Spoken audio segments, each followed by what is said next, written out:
If Staley isn't fired immediately tomorrow, I've got some questions. I almost will guarantee he gets fired immediately. There's just no way that he can walk away from this one. I mean, he was already going to get canned. Like, this is absolute, this is a travesty, a lambasting. Let's see here. Yeah, the Raider defense exploded. This is like a 30-plus point performance. Some of you had this question. Some of you started them. Some of you didn't. Don't beat yourself up over not starting the Raiders defense this week. If you had them, you had an instinct to do it. It was in hindsight, it's going to look amazing. It's good, but look, you couldn't have seen all that coming. 60 points was crazy from this Raiders team. But let's go over the box scores like a Bobby right now. Aiden O'Connell could have done so much more because he did all this practically in one half, right? 248, 4 tutties. 248 and 4 tutties. Jacoby Myers threw a touchdown to Davante Adams, which confused a lot of people because Aiden O'Connell had 4 touchdowns. Davante Adams caught a touchdown, and everybody said, did O'Connell not get a touchdown counted, his 5th touchdown? That wasn't O'Connell. That was Jacoby Myers, who threw 2 passes in this game. I think the other one was to Adams as well. So Jacoby and Adams connecting twice. 1 touchdown for Jacoby Myers through the air. 1 touchdown for Jacoby Myers receiving. So Jacoby had a nice day. Trey Tucker had 2 tutties as well. Davante Adams, as predicted, 8 for 101 and a touch. Mashed potatoes. Zamir White, 17 totes for 69 yards, a touchdown, and also 3 catches for 16. Mashed potatoes. We had ourselves a little day, ladies and gentlemen, on the Raiders side of the football, something we felt was going to be the case. Now, Michael Mayer, 39 and a touch, 4 catches, look good. This kid's a very talented guy. I'm very excited about his future, but tough to say you trust him for week to week, but he's a fantastic grab if you're in a desperation type of mode next week. This is where it gets a little crazy. Now, Easton Stick had 257 and 3 touchdowns, but there's a lot of garbage work going on. So a little bit deceiving. Palmer, 4 for 113 and a touchdown. Nice day if you started Palmer. Ekeler might be absolutely toast. This game made you feel, even though it was out of hand in so many ways, they're not using Ekeler properly. But oh my goodness, bro. Oh my goodness. This is one of the worst situations you could be in if you own Ekeler right now and you're expecting him to deliver in these next couple weeks. I have him in a couple leagues too, so I'm not immune to this disaster and unfolding of Ekeler. It's happening before our very eyes, but this was something that was warned and talked about by me and this channel over and over in the offseason, that Ekeler probably entering his year of decline at the age of 28. The ripe age of 28 for an RB is the kiss of death. There was some hope that he would revive his career a little bit here after sitting out a big portion of the season, but that does not look like it's going to be the case. Now, do you sit him next week? It depends on your options, but I'd say pretty damn certain that he's not going to be a top option for you unless your team is just ravaged with injuries. But unbelievable that Ekeler was this bad in this game. 5 for 9. He did catch 4 balls for 29 yards. He had 1 elusive play, and part of it is usage. Like, we can't blame it all on Ekeler. Ekeler's trying to squeeze out a little bit more production in his last, hurrah. But this team's not going to help him. This team is garbage. This team is the worst team in football without Herbert right now. They were already very bad with Herbert because it was so bad. But he was good enough to try and make this team a little bit better. No Keenan Allen this week, obviously, is tough to tough pill to swallow. Easton Stick had a good game in terms of stats because of all the garbage play, but he was awful. He was awful. Fumbled the football, turnover after turnover. Everett 41 yards on 5 catches. Ekeler, like I said, 4 for 29. Quentin Johnson caught a garbage touchdown at the end, 2 for 23. This was a travesty. They got routed by the Raiders. The Raiders, hats off to the Raiders. Ekeler's toast. Adams is not. That's the nature of fantasy football and older players that are going to potentially drop off. It's a tough road to go down. Hence why I didn't even want to go down the road at the beginning of the season. But I will admit there have been teams that I've traded because that was a good potential opportunity to buy low on Ekeler, and it has not worked out. That part has not worked out, no doubt about it, and I don't see any sort of signs of life. Ekeler is absolutely disapproved moving forward. You've just been Smitty disapproved. Ekeler is just trash, man. But Zamir White pulled through like a monster in this one. Zamir White to the moon. Send him to the moon, by the way. To the moon. Let's see what you guys got. Let's see what your dilemmas look like. We might even draft in a few minutes. Let me drop the link to Underdog Fantasy promo code Smitty. Underdog Fantasy promo code Smitty. Underdog will match your first deposit up to $100. Let me pin said link in the chat right this very second. Where's the link? Oh, that's not the. Let's see. Where's the link? Here's the link. Underdog Fantasy promo code Smitty. Here's the link. Let me see if I can pull it up and pin it. Pin the link. There it is. Okay, so if anybody wants to draft, we'll try and do a draft by the end. What do you do with Keenan Allen? You hope and pray he does 60 yards and a touch type of things, man. There's no Herbert there. There's no chance he's a top 5 wide receiver. This is a horrible offense. The only reason there's so much offense is because the Raiders kept scoring. Like, the Chargers had so many chances to get the ball back. Like, hey, Easton Stick, why don't you have 75 drives on us because we're going to score, give the ball to you, score, give the ball to you, score, give the ball to you. That's not going to happen. Oh, maybe it will. Maybe teams score 60 points on them going forward. I have no idea. But the Raiders absolutely crushed them to little itty-bitty pieces. Freddie with the $10 hauler. Freddie, appreciate you. Freddie to the freaking moon. Moonshot To the for all moon. $10 haulers. This man says, your Zamir White call was just prophetic. I'm sorry. You call me a prophet. I was about to say pathetic. I was reading that a little quick. I started him and Adams. Thank you, brother. Appreciate you, Freddie. Thank you. I thought at first you were saying it's pathetic. I was like, he did pretty good, bro. But you were saying okay, I got you. You're essentially calling me a prophet. I'm sorry. My bad.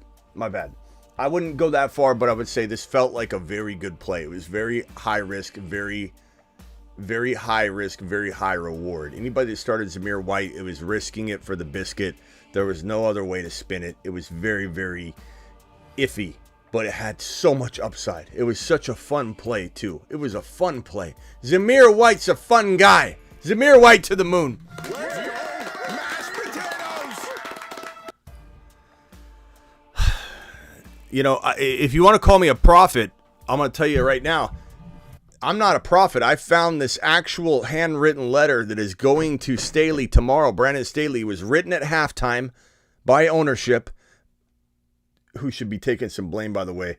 And this handwritten letter being delivered to Staley tomorrow says, Brandon, you are fired now. Grab your stuff. Get out of here. Get on the golf cart. We're driving you to the corner of the premises and dropping you off at the dotted line that says this property line ends here. And you need to leave. This is handwritten. This is the actual letter. They're giving it to him tomorrow. That is my prediction. Birdman, appreciate you. Superfish in the building, appreciate you. Let's take some phone calls. Call into the show. Call into the show.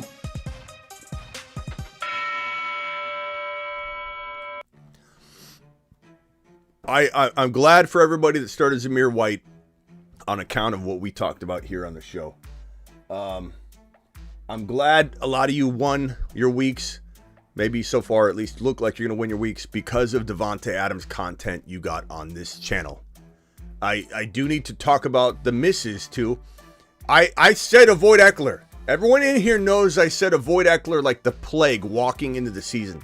But I will take an L in saying to buy low on Ekeler And nobody should be losing their league because they bought low on Ekeler. When I said go get Ekeler, I said go get Ekeler while he is in the seller-dweller territory.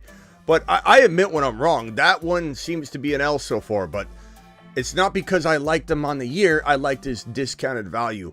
Just like I liked Devontae Adams' discounted value. Adams wasn't very good for a long time. You could buy Adams low. He was one of the best buy lows. Him and Deebo Samuel, probably this channel's best buy lows. Deebo was Deebo Samuel. Let's go, mashed potatoes. Deebo has to be one of the channel's best buy lows. One of the best buy lows you've got from this channel all year long. Just constant. Go get him. Go get him. Trade a top wide receiver like Diggs and get Deebo and another player. Trade a top wide receiver like St. Brown or whoever and go get Deebo and another player. That's been smashing. But I admit that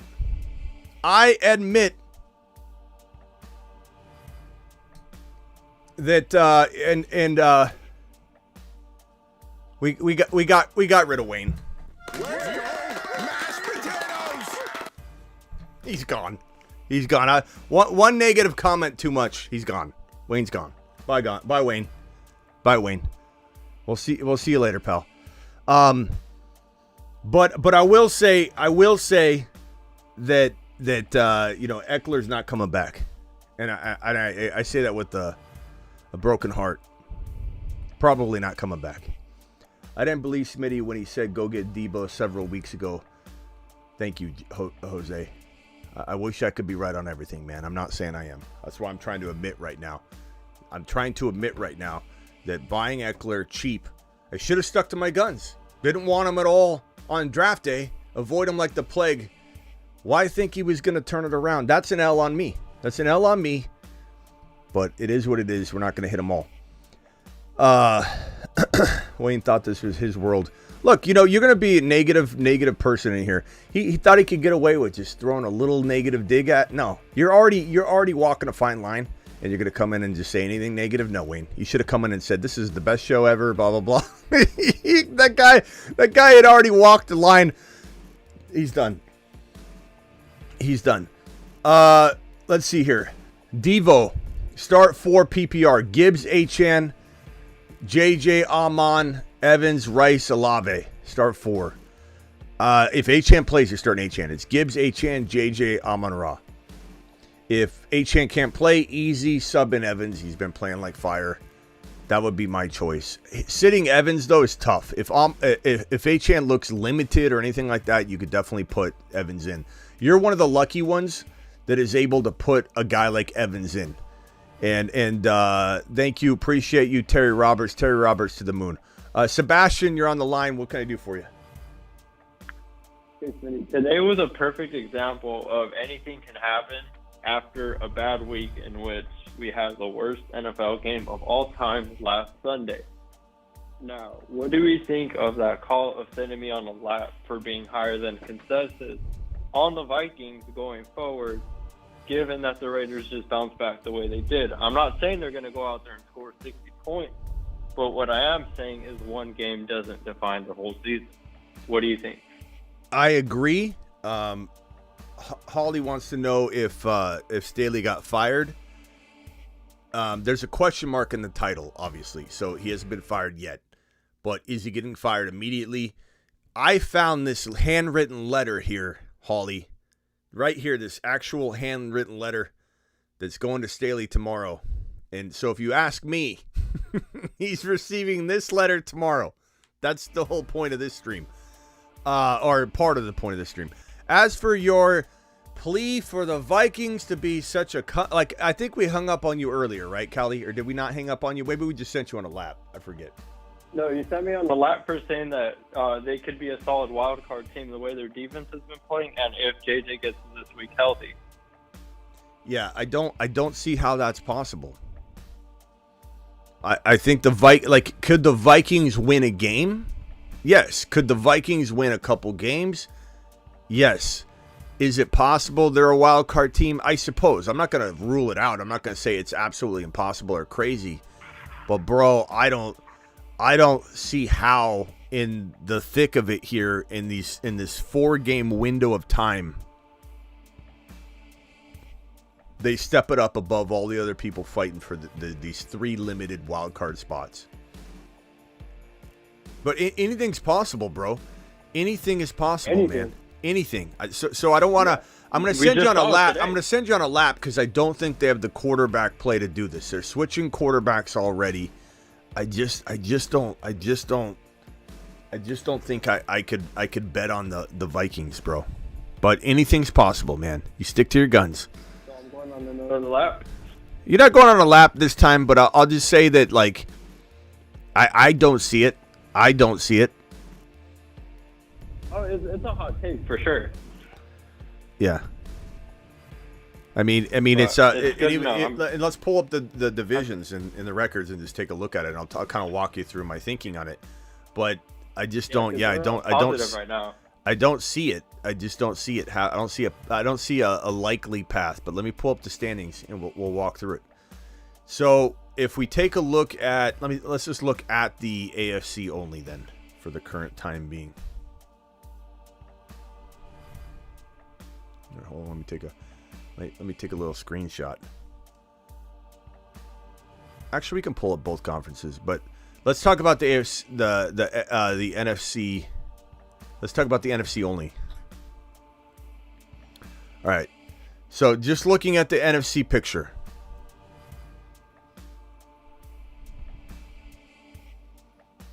Dallas and the Eagles. Who the hell knows who clinches that? But the other team is in. Okay, can we agree on that? Can we agree that there are only both of them are going to be in? Can we agree that there are only one's 2? A wild card, one's okay, divisional. There's 2 wild card seeds left now. 2.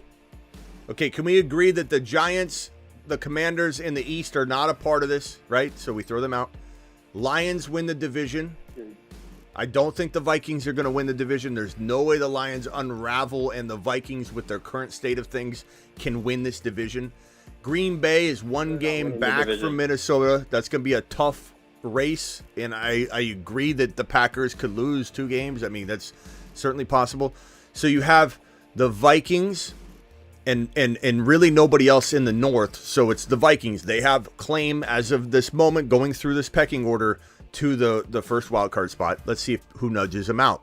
Falcons, Saints, entirely possible that both of those teams crap the bed. It's certainly possible. Vikings have 7 wins. Rams, you know what? I'll say this. I'll say this, bro.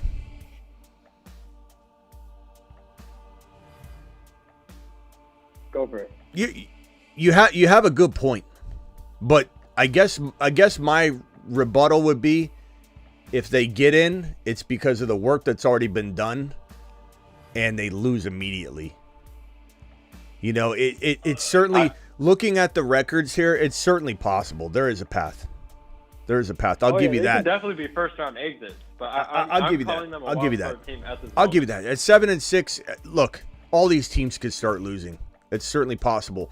But do I predict that they don't get the remaining 2 spots? Because if the Eagles, Cowboys have the division win and one of the wild card spots locked up, do I think that all of these teams can't surpass? Because there's a 6-7 Seahawks, there's a 6-7 Rams, there's a 6-7 Saints, a 6-7 Falcons, a 6-7 Tampa Bay Buccaneers, 6-7 Green Bay Packers. Is there a path? Absolutely a path. But I think that 2 of these teams go on winning streaks, and I don't think the Vikings will, is my thinking. Will they win a couple games out of the 4? Maybe. Yeah, it's tough because they end the year in the division, so it's really hard to predict. My favorite wild card team is the Rams right now. Yes. I think the Rams just have so much talent that they're the team here that I think grabs the second wild card spot. Mm-hmm. And then it really comes down to, does Green Bay step up and keep winning? Does Tampa or the Falcons step up and keep winning? Or you could say the Saints if you wanted. The Seattle Seahawks, I think I read somewhere where the Eagles have never beat the the Eagles have never beat the Seattle Seahawks. Is that true? Is that a true stat? I think so. Ziggy, I think it was the other way around. Ziggy, could be wrong. have the Eagles ever beat the Seahawks? This might answer your question. The Philadelphia Eagles are second in the NFC East. at 10 and 3. Ziggy off. Ziggy off. Let's see here. Let me type this up. Smith and Reed. Devonta Smith. Anybody asking a Devonta Smith question? He's a must start. All right, Sebastian, hang tight real quick. Cali Loco, what can I do for you? Hey, Smitty. Just trying to survive. I just walked through the Raiders' defensive blizzard, 25 points down. Yeah. Who do you like for defense? Miami at home against the Jets, or Atlanta on the road at Carolina? I need some help here. Say it one more time. Miami, so defense, I got to counter that score a little bit. Miami at home against the Jets, or Atlanta at Carolina. God, what we just saw with the Raiders reminds me of what Atlanta could do. I don't know. And by the way, I looked it up. Seattle has a record of 8-3 against the Eagles. Is that correct? How many times have the Eagles beaten the Seahawks since the It looks like 3 times. 3 times. 3 times the Eagles have beaten the Seahawks. It looks like they're 8-3 against them since the turn of the century. So, does that matter though? Because they just lost to the Jets. Well, I'm just saying there's a lot of Seattle. The reason I brought that up is there's a lot of Seattle hype. And I think they still lose regardless. I mean, they lost to the Jets. Like, I honestly don't think the record matters. But that's just me. Whose record? When the Eagles were 12-0 all time against the Jets going into that game that they lost. Yeah, I know, but all I'm saying, I'm just talking about that Seattle has a chance of winning the game, and that's good for Seattle. I'm not talking about the Eagles. I'm just saying right here for Seattle. Seattle is a 6-7 team. They're in the wild card hunt. The Rams are 6-7. This is such a tight race. And to Sebastian's point, the Vikings have an advantage over every other wild card spot team aside from the Eagles or Cowboys, whoever grabs that wild card spot in the East. And so they got a lead. They got a little lead. But, man, once that lead is eliminated and there are 2 or 3 teams that are tied with the Vikings, if the Vikings lose, let's say, this week, then it's like there's no confidence level at all. There's 4 games left. That's a lot of time to lose this 1-game lead over every single one of these teams. There's so many 6 and... What are we doing there? What are we doing? Who's folding paper? Oh, sorry. All right. Sebastian, anything else, bro? Anything else? Oh, no, I was just trying to make sure that, like, yeah, you know what? I'm not going on the lap. Oh, you're not going on a lap, but I still want to send you on that initial lap. I'm not taking that back. But I will walk back a little of my this is impossible because they have the advantage right now. Like, you make a good point, and if they continue to slip by and win games, and let's say JJ's such a difference maker, but I just think 1 week from now we will have a different confidence level of that. Like, let's even look at let me see let's see here. What are the odds the Vikings make the playoffs? Let's see what the odds are. 62% chance as of now, but that's not considering the state of the offense. That's not predicting whether they win or lose their future games. That is based on like the math, like if they were to, like win out, etc., all that stuff. So this does not factor in the human element, the prediction element. So they have a 60. So to your point, they have a lead over every other wildcard team but the one that grabs the spot in the north or in the east. So whether it's the Cowboys or the Eagles in the east that grab that wildcard spot, the other one wins the division. They have the advantage. I just think by next week this could say like 38% or something, and then it's going to dwindle. But we'll see, bro. We'll see. Appreciate you, Sebastian. You never know. You never know. Never know. Later. All right, Cali Loco, what else you got? Also, a quarterback. Remember I had not Ekeler, but Herbert. I was worried about him, and then he gets hurt. So I had to scramble. I have DeVito trying to catch fire, or Flacco. That's all we got. Quarterbacks or Carr, but I'm scared of Carr. I don't believe in him. Yeah, I don't know, man. I guess DeVito. Just go with the hot hand, I suppose. Yeah, that was another team I was going to mention when you were talking to him about. It probably won't happen, but they're hot right now. They believe in themselves, and sometimes that's all that matters. Yeah, I mean, the matchups are, so you look at the matchups and you say, okay, Cleveland at home, that's not bad for Flacco. They're playing the Bears. The Bears have been playing well on defense, though. Let's not act like they're a walk in the park. They've been playing pretty tough. But you got the Giants. Giants are on the road. They play the Saints. Saints are a tough D, too. You could say in some aspects for sure. But Giants are hungry. Carr's been banged up. Carr's playing banged up. And could I see the Saints folding? Absolutely. Tough call. Chat, vote. Would you go DeVito or would you go with Joe Flacco at home against the Bears? It's easy to say, the Bears, but again, they've been playing kind of well. So it's not as easy of a call as it seems. It's tough, bro. I mean, this is like some of the Raiders questions. Like, do I start the Raiders D or do I start, you never know, man. You never know. The Raiders were a good play, but if somebody had the Cowboys and the Raiders, or there were questions where some said, do I start the Raiders? And we said yes. And there were some people that had questions where we said no. There's someone in here already saying, Smitty told me to bench the Raiders. Look, you can't win them all, and every question's different. The Raiders were a fun play. Just like Zamir White was high risk, high reward. The Raiders were high risk, high reward too. Some of these questions, you got to decide whether you need a big swing. If you need a big swing and you went Zamir White, you won. If you need a big swing and you went the Raiders, you crushed it.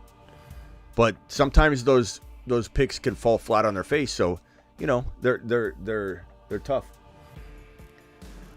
Let's see what everybody's saying. Flacco, DeVito, Flacco. I guess I would say DeVito, the odds of DeVito having a big, huge fantasy game are not as high as Flacco's. But for him to have a nice game managing, he wins the game, 1 touchdown, and they win. Yeah, like he did last week. Yeah, you know what I mean? So I guess I would roll. Points. I guess I'd roll with Flacco. You know what I mean? Because DeVito at best will probably be I don't know. You never know. Watch DeVito have 4 touchdowns. He gets the rushing upside. But yeah, watch DeVito have 4 touchdowns now. But, I mean, he's fun to play, but is he smart? Probably not. I mean, I'm not saying he's not smart. Is he a smart play? Sorry, dude. DeVito seems like a smart kid. Yeah, go Flacco, bro. It's so tough to trust Flacco, though. Good God. I'm a quarterback prison over here. Yeah. Go Flacco. Go Flacco. Flacco it is, man. All right. Thank you. That's the choice. And the chat's agreeing, so, chat makes a good point. That's why I asked the chat. The chat's smart. Chat knows what it's doing. Right on.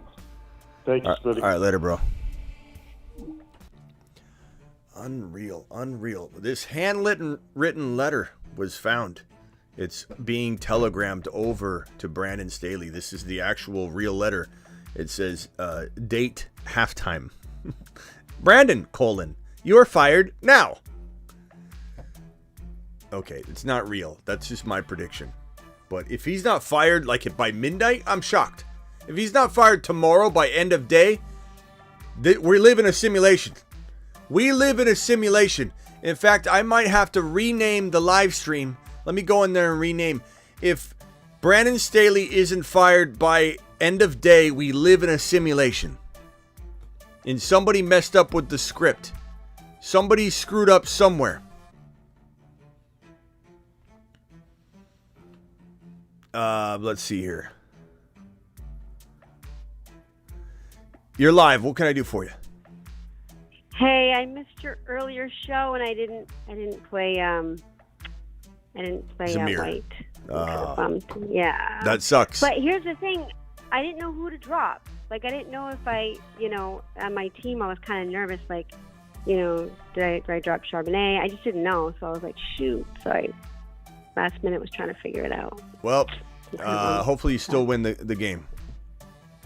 Yeah, well, here's my thing, because I'm not going with my gut, and I need to. So I really want to play Browning over Tua. If that's what your gut is saying, Browning is definitely safer than Tua.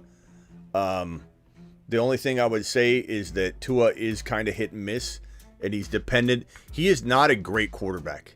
He's a system guy that can play like a great quarterback when all systems are go. And the thing is, when Tyreek Hill went down, he didn't have Hill, and he's been without Achane.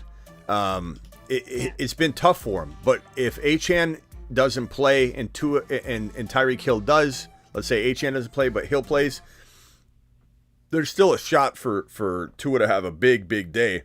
But if Hill sits, it's even more devastating. I think Hill's chasing the record, and he will play. And when Hill's on the field and Hill can score, have 150 yards and a touchdown by himself, Tua's stat line is going to be 250 yards to 300 yards with 2, 3, 4 touchdowns. But Browning is definitely safer. I would say Browning feels like that 302, and that's pretty good. Whereas Tua, and I feel like his range is really tight, and it's 250 to 300, and it's like 1.8 touchdowns to 2.3 touchdowns. Like if I'm just throwing arbitrary, I think solid guesstimations together for his stat line, but like sum total average 302 touchdowns. Whereas Tua can be, 150, 2 INTs and 1 TD, or let's call it 220 yards, 1 TD, 2 INTs, or 350 and 4 touchdowns. So I think his ceiling is definitely higher than Browning's, but Browning's floor is a lot higher than Tua's floor. So there's really no answer. I wish I could confidently say, no, put Tua in there, don't go Browning. Browning's definitely safer. No, I just want to know I'm not crazy for doing it. No, that was the only thing, because I just not crazy, not crazy, but it's tough. It's Browning is solid. What about Rice? Who? Play Rice. Rice over who? My gut's telling me to play Rice. Well, I either got to drop Gibbs. Collins is injured, so then it would take the place of Collins, or because I already have Kiren Williams in there. I have Montgomery, Lamb. So Rice over who? Barkley. I don't know what to do with Barkley. I don't know. I would say I switched it out with Gibbs. No, because Gibbs can bust in the knot and go really well. So I'm going Rice. It's a good matchup with Gibbs. I'm going Rice over Gibbs. Or Gibson. You said Gibson or Gibbs? Gibbs. Gibbs? Zamir Gibbs? Yeah. Oh, yeah, you're starting Gibbs. I thought you meant Gibson. Zamir Gibbs over Rice. No, yeah. Yeah. Okay, then what about, would I put him in the flex and drop Barkley? Drop Barkley? No. Why Monty, Williams, Lamb, Barkley. So do I not play Rice? I would play Gibbs. I would play Gibbs over Rice. I would not play Gibbs. Just to clarify for everybody, I would not play Gibson over Rice. I would play Zamir Gibbs over Rice in a millisecond. That's just me, though. Anything can happen. Rice could have 100 and a touch. Gibbs could have 40 yards. But I trust Gibbs. He's my boy. I think the Lions are going to run the ball like crazy. I think the Lions are going to try and prove through the ground game that they still got, the ability to beat any team at any moment, but they need that ground game. I think Gibbs is going to explode. I'm sitting Rice over Gibbs. I'm not sitting Barkley over Rice. Barkley I'm starting. Especially the way DeVito's playing, especially the way that the Giants kind of feel right now. I think that Barkley could put in some work. That too.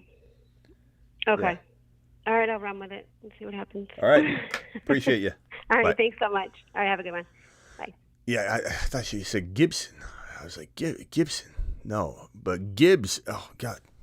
Yeah, Gibbs for me. But, I mean, anything's possible. I mean, could Rice outscore Gibbs? Sure. But, I mean, we're not sitting Zamir Gibbs. I'm not sitting Zamir Gibbs. Zamir Gibbs, to me, is a top, I would say, 5 to 10 running back this week. Every week. Top 5 to 10 running back. Rice is an elite wide receiver 3 and a really decent wide receiver 2 in some formats and such. You're live. Who's this and where are you calling from? Phoenix, Smitty, fellow Phoenician. Who is this? What's your name? My name's Craig, buddy. What's up, Craig? Craig from Phoenix. What can I do for you, bro? Yes, sir. So my team right now, bro, I'm struggling on my flex. 2 wide receiver, 2 running back. I got Rashad White, Achan, Mostert, Sutton, obviously starting CD, J. Jeff. So what's the question, though? What's the dilemma? Which 2 players or which 3 players? I guess my question would be Mostert, J. Jeff, Sutton, because I don't expect Achan to play. So if he plays, I play Achan, just so you know. I'm probably from these guys, I'm going to rank them. I'm going to go, especially if Achan doesn't play, Mostert's the play, bro. Like, easy. Okay. I like for JJ, sure. But JJ, what's JJ dealing with? Is he going to go back on the field and immediately come off? I'm not saying that's necessarily likely, but I mean it's possible. Right. And on top of that, You've got Mullins. You've got this offense. I don't think is going to move the football properly. I think he gets force fed into like a 90, 100-yard game maybe, but touchdowns will be limited. He had a tough time scoring touchdowns anyway. You know, I think Cousins and him started to show that maybe that was going to change this year before Cousins tore his Achilles. But, I mean, so I'm not expecting him and Mullins to be some touchdown, double connection touchdown. But anything can happen. You're starting 1 or 2 of these guys. Well, if JJ is healthy, would you start Sutton over him? Or would you start JJ? I'm starting – JJ says he's going to play. So if JJ does, to his word, play, I'm playing JJ and Mostert. Okay. I mean, Sutton. I had the same you're not going to last caller. I'm sorry. Yeah, you're not going to Browning over Tua. You're not going to lose sleep if Sutton scores more than JJ. You will lose sleep if JJ has 120 yards and a touchdown and Sutton has 4 points. You're gonna be like, very true. What was I doing? You're not going to on my bench tonight too. You're not going to question yourself all week and go, I knew it, Sutton. Yeah. You're just going to be like, damn, the luck of that sucks. But you will not lose sleep at night. No doubt. And just start both of them if Achan doesn't play. Yeah. Achan plays, I'm going Mostert and Achan. I would, but okay. And then you're playing JJ still or no? Yeah, I'd still be playing JJ. Okay. I mean, I think I have to start Rashad White. Yep. Oh yeah, Rashad White's a must right now. All right, bro. Yeah. And like the previous caller, I'm going Browning over Tua. I don't blame you. Yeah. I'm not saying it. If I had 2 leagues side by side, I'd go Tua in one and Browning in the other. Like that. That's how much I'm torn on it. I wouldn't go double Browning. I would go 2 in one Browning in the other if I had 2 leagues side by side with the exact same situation. That's how divided I am on it. But I cannot blame anyone for saying, you know what, this team needs Browning. I got a real strong shot. I got a couple of swings over here. I need something steady. Yeah, no doubt. If Tyreek is a go, maybe I think about playing Tua, but right now I have Browning in for sure. Tyreek should play, but we don't know. But Tyreek's going after that record, exactly. and the guy's a theatrical performer, man. I mean, that whole thing of him acting like he could barely get up. Someone tried to pick him up, he fell back down. He looked like he had broken his leg off, and he was limping, and then all of a sudden jumps and starts running off the field. It almost insulted my intelligence. I felt a little offended. I'm not going to lie. I felt a little offended. It was a horse tackle, though. I know, but was a horse tackle. Yeah, it definitely was. They need to get rid of that. The commissioner said yesterday he was going to try and get rid of that. But I felt like he's playing with our emotions a little bit. Now, granted, he was in and out of the game. He was injured, but, like, come on, bro. You're going to walk like that, and then you're going to jump up. Like, it wasn't like he walked, started to jog, and he goes, okay, I'm getting it. He, from limping, acting like he could barely move, jumped up, like, as high as he could in one place, and then started running. It's like, come on, bro. Come on. At that point, I'm like, all right, he's good to go. And then he sits out for 2 quarters. Yeah, and then they put him to return punts. What the hell was that about? Right. He can't play full snaps right now. Oh, by the way, can you go return some punts? And it wasn't like it was a decoy punt return. That ball was very close to bouncing forward instead of going into the end zone. So if it was lingering around the 5-yard line, and he was getting itchy for it, he almost grabbed it and went. That was just unbelievably crazy. Crazy. All right, last question before I let you go here, before you let me go. Kyle Pitts, I got to go Isaiah Likely over Pitts, right? I would. But bro, that's one of those like the Raider questions tonight. Like, do I go Raiders or do I go, with the Niners D? Do I go Raiders D or do I go with the Right. Cowboys D who have been going nuts all year long? Right. Like that's a tough one, man. I mean, anything can happen. Well, but and likely the the guy going offense is on point. The offense is humming. Everything's feeling good. Ever since he took over, he's been very, very targeted. no doubt. And I'm playing against Lamar too, so I feel like that kind of balances it. It's like he goes out. Yeah, I wouldn't worry about that though. Score the most points, bro. Okay. That's all you got to think about. Don't think about your opponent. You start True. thinking like that, then all of a sudden you're playing defense. You're taking away points so you can try and. It's like, don't think like that at all. I guess I do that too much. You do, you're probably right. I can tell that you definitely want to just who's going to score more. Put that guy out there. It has nothing to do with Lamar. All right, later, bro. All right, bro. Thank you so much, All right. Smitty. Have a good night. Yeah, Mars Man Rock out. What's up, pal? What's your feelings on the availability of Olave? If I had to guess right now on Olave, based on the reports and based on the multiple practices missed, I would say 70% chance he sits. Easy. Right. Maybe tomorrow. All right, Tomorrow this could go to 80 Yeah. Depending if he does sit, or 100. Would you go Walker or Keaton Mitchell? If Walker's health isn't a concern, I don't know, bro. I mean, I want to say Mitchell so badly, but there's just there's not a lot of evidence to say that Mitchell's workload's gonna be there.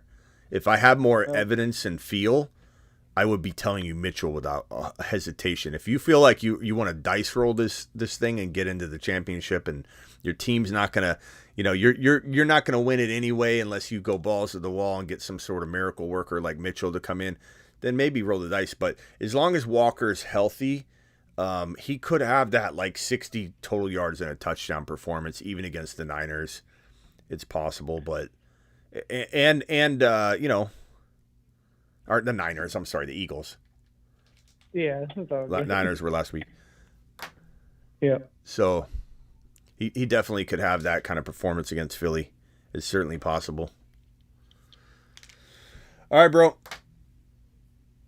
Got anything else? Appreciate it. You can hang tight real quick. Actually, stay on hold real quick, guys. If everybody can mute, let me get through these super chats real quick. We got DeBolt dropping a $20 hauler. My main man, DeBolt, coming in strong. Alert. Super chat alert.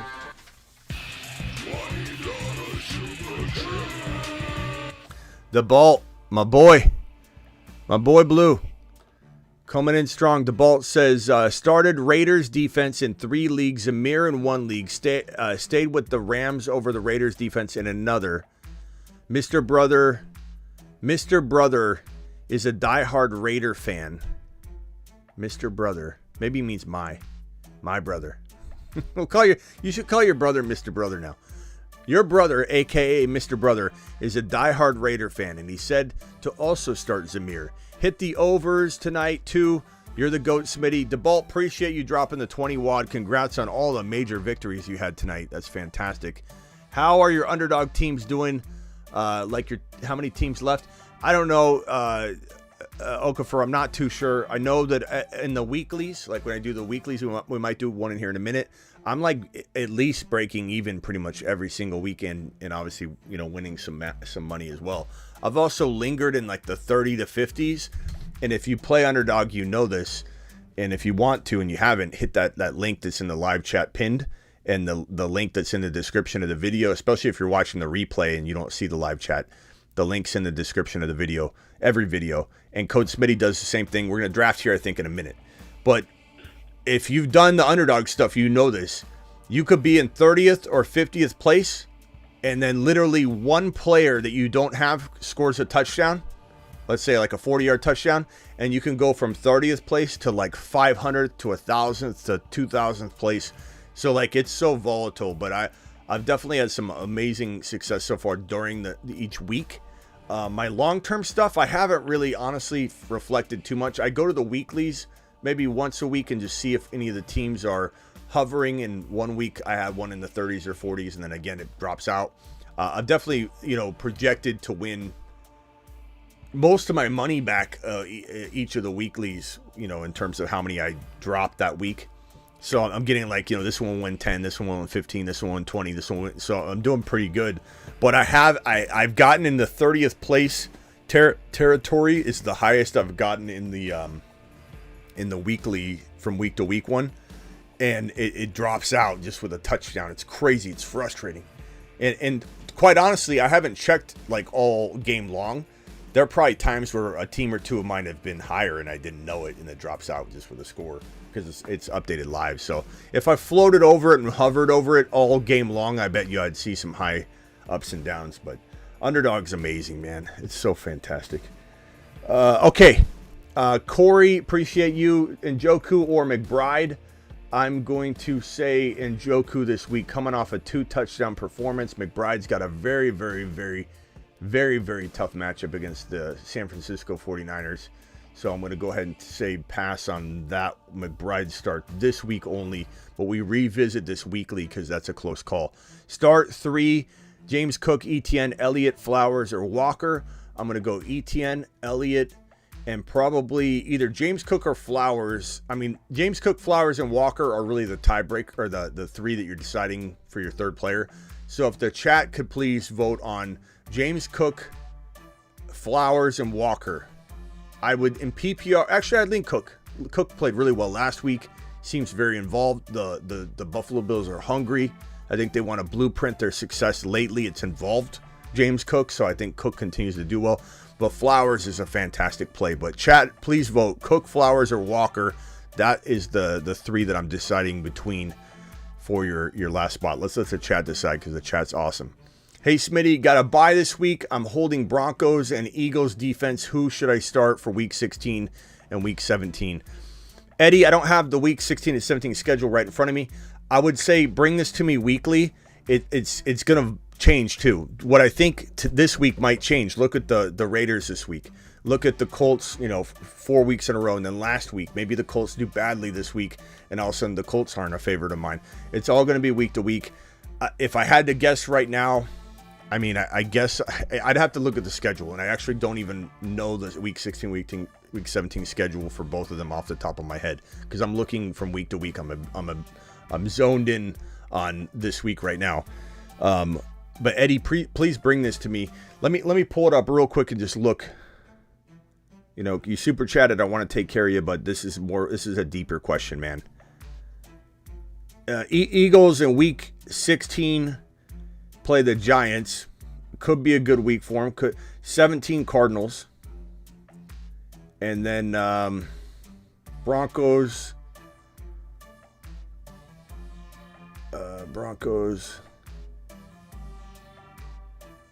In week 16, they play the Lions, and the Patriots in week 17, the Chargers. So I'll go the Broncos in week 17. I think we play week 16 by ear based on what they do this week.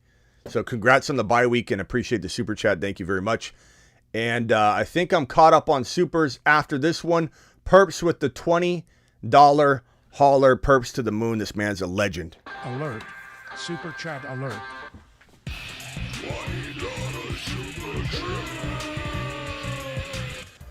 Perps to the freaking moon. Perps, appreciate you. This final super chat before I go to the phone line.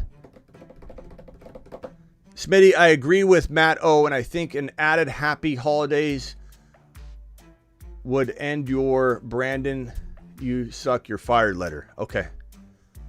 I agree. But I remember I found that letter. It's not my letter. It's the letter the NFL wrote. It just happened to be on my marker board. So if I could change it, I would. And then we got a message here from, let's see here. What's this one say? Okay, hit me with it. Let's go over to Marsman. No, I'm sorry. Marsman Travis Rowe. You're live. Hey, Smitty. Thank you, Would Bruce. you start Rice over London this week with the matchup? I know London went off last week, but he's facing the Panthers. Rice that's like or a whole London? different matchup. I don't know, bro. You lean more towards just riding momentum, or I mean, like, Carolina's got a good secondary. That's where I kind of pump the brakes a little, because I just feel like Arthur Smith is going to run like 55 times. Let's not pretend to know what Arthur Smith what he's going to do, but here's what I would say: 11 targets for London last week, 5 before that, 7 before that. His only other big double-digit target game was up in week 6, and then week 5 he had 9. Week 2 he had 8. So there's always this big gap. But he did have back-to-back solid games in week 5 and 6. He had 9 targets and 12 targets. He had 78 yards and 125 yards.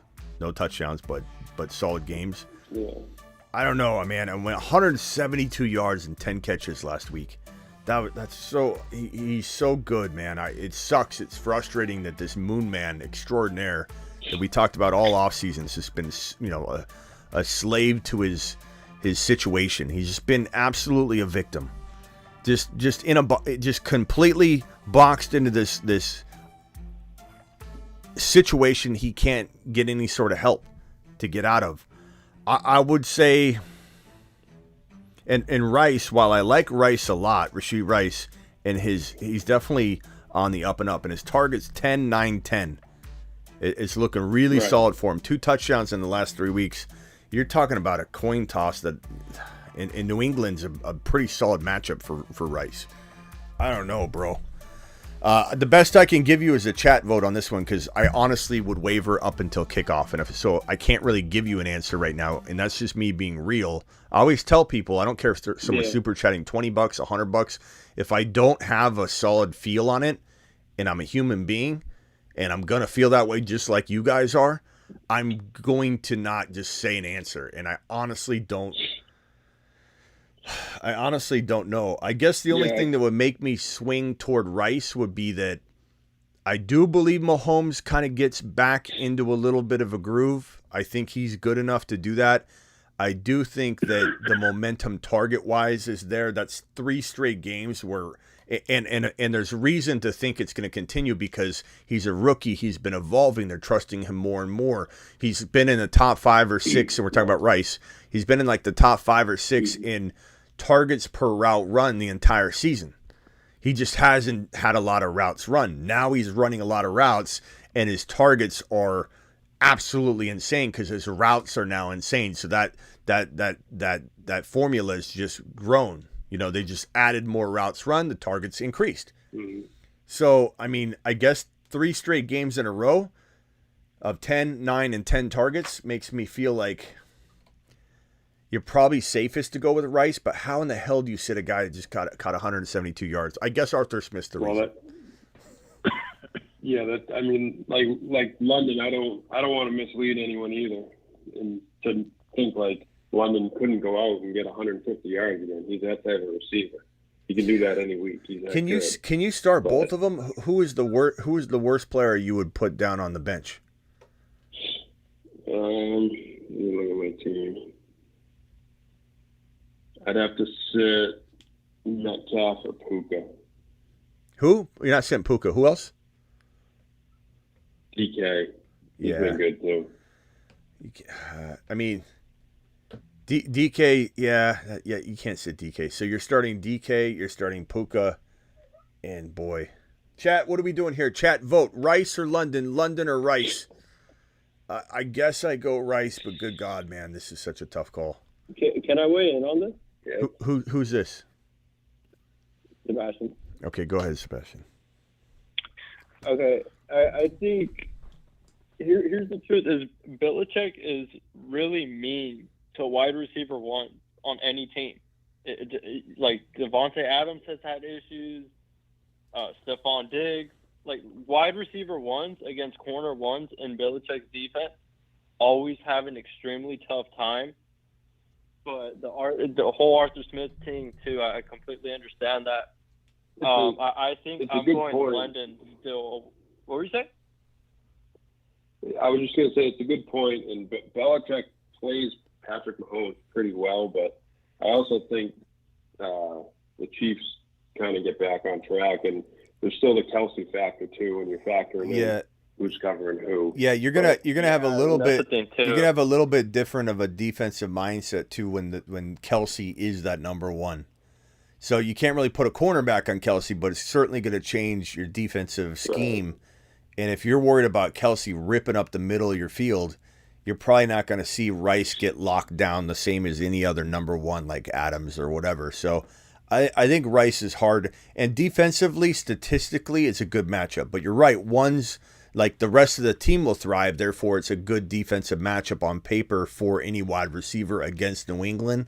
But ones are locked down a little more. I don't disagree with that. But I think no team has Kelsey as the number one wide receiver. So it's just a little different.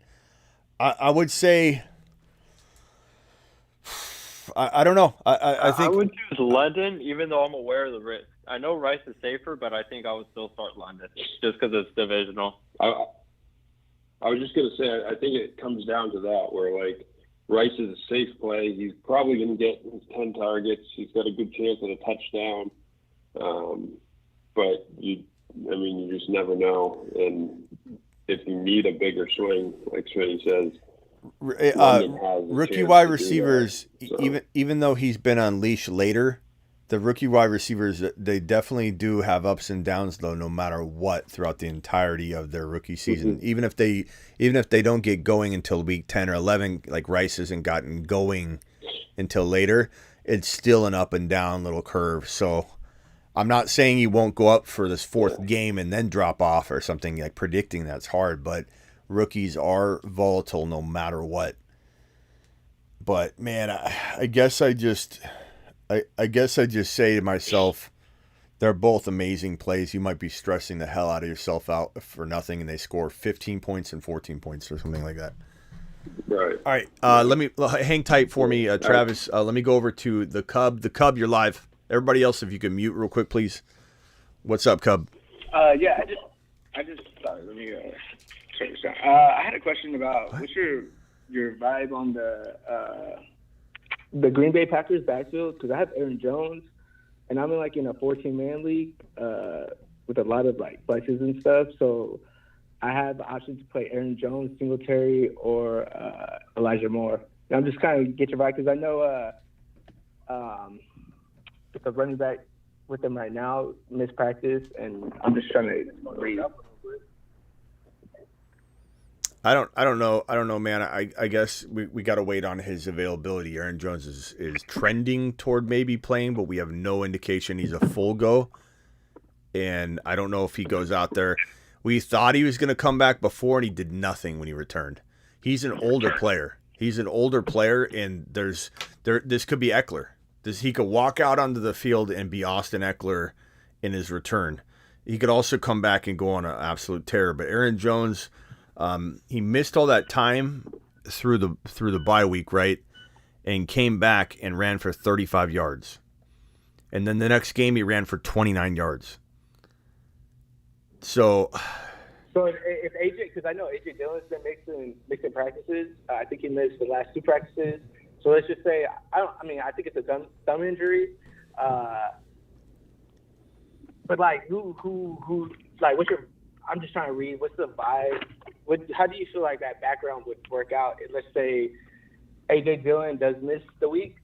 Do you roll out Aaron Jones or Well, I'm just trying to explain that. I don't know what he's going to do, bro, because the last 2 games he came back from an injury, he had 8 carries, 7 carries, he had 35 yards and 29 yards. The next week after that, his third game back, 20 carries for 73 yards, 3.6 yards per carry, a touchdown. The only thing I'd say is that pretty much his entire time he's been back from injury before he missed week 12 and missed week 13 and then week 14, right? So 3 straight games.